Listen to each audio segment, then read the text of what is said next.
Una de mis hijas me ha pedido que hable de manera muy sencilla el por qué soy ortodoxo. Y precisamente preparé alguna información que creo que es muy relevante, que te puede gustar. ¿Qué es común?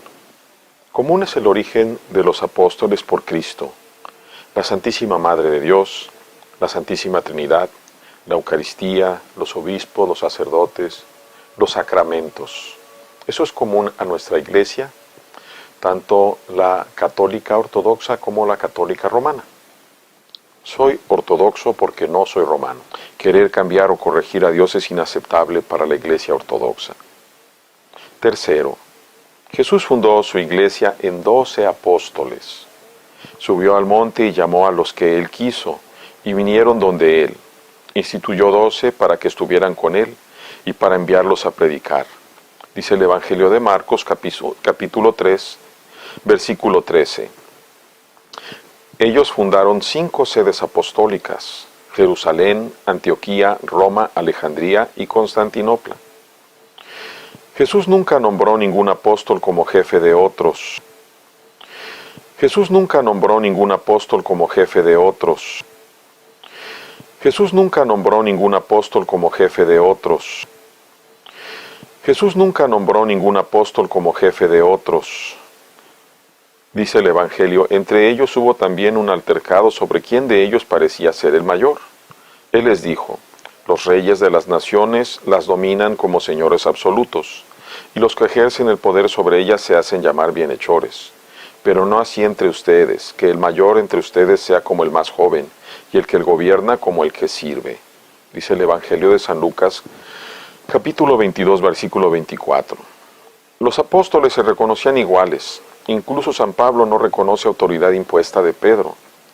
Pues el que actuó en Pedro para hacer de él un apóstol de los circuncisos, actuó también en mí para hacerme apóstol de los gentiles. Y reconociendo la gracia que me había sido concedida, Santiago, Cefas, es decir, Pedro y Juan, que eran considerados como columnas, nos tendieron la mano en señal de comunión a mí y a Bernabé.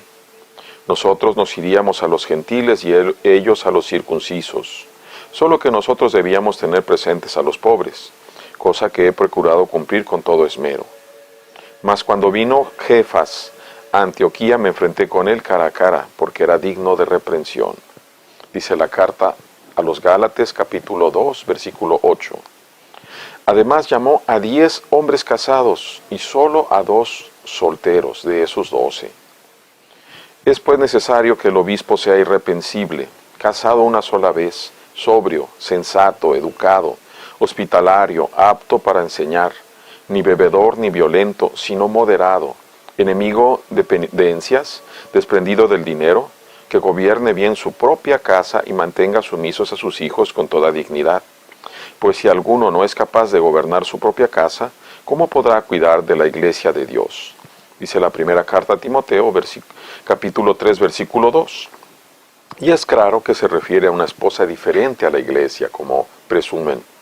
La ortodoxia, incluso Roma, aceptó esto durante 1054 años. Roma reclama ahora ser jefe de todos y a corregir a Cristo con el celibato. Cuarto, la señal de la cruz es el credo abreviado desde tiempos apostólicos. ¿Cómo es la señal de la cruz desde los tiempos? Antes no había libros, eran muy caros. Entonces con tu mano se juntaban 3 dedos, así como los ves, 3, el Padre, el Hijo y el Espíritu Santo. Si ustedes cierran su mano y hacen esto, es muy natural.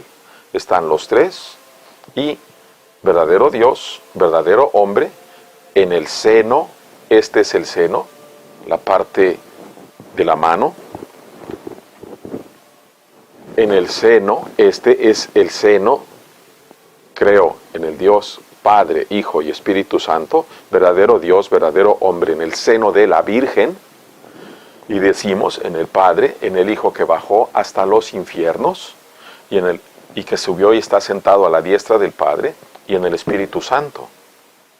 Así es, y si ustedes se fijan, la señal de la cruz que se hace está recta.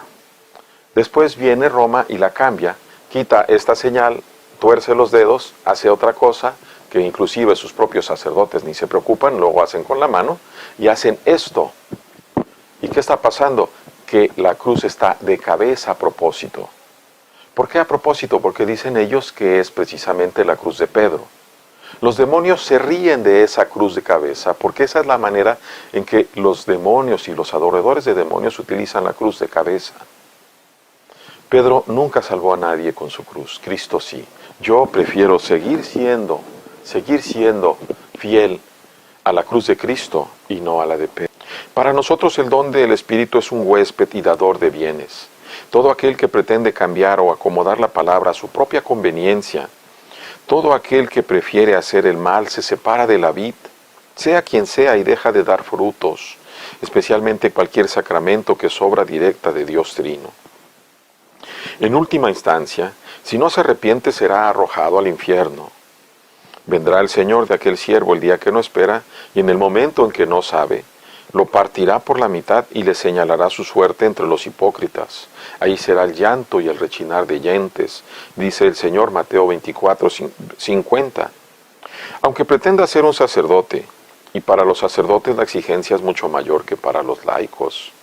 Aquel siervo que, conociendo la voluntad de su Señor, no ha preparado nada, ni ha obrado conforme a su voluntad, recibirá muchos azotes. El que no la conoce y hace cosas dignas de azotes, recibirá pocos. A quien se le dio mucho, se le reclamará mucho, y a quien se le confió mucho, se le pedirá más. Dice San Lucas, capítulo 12, versículo 47. Roma, en cambio, dice que reciben el Espíritu Santo definitivamente. Eso quiere decir ontológicamente. Si eso fuera cierto, serían otros dioses. Pero además, no podrían seguir pecando ni ser libres, sino que estarían supeditados a la voluntad del Espíritu Santo. Cosa que es fácil demostrar que no es cierto. Basta ver a los miles de víctimas de abuso sexual a manos de sacerdotes. Canon número 1. Ser ortodoxo es ser recto y fiel a Cristo y a nadie más.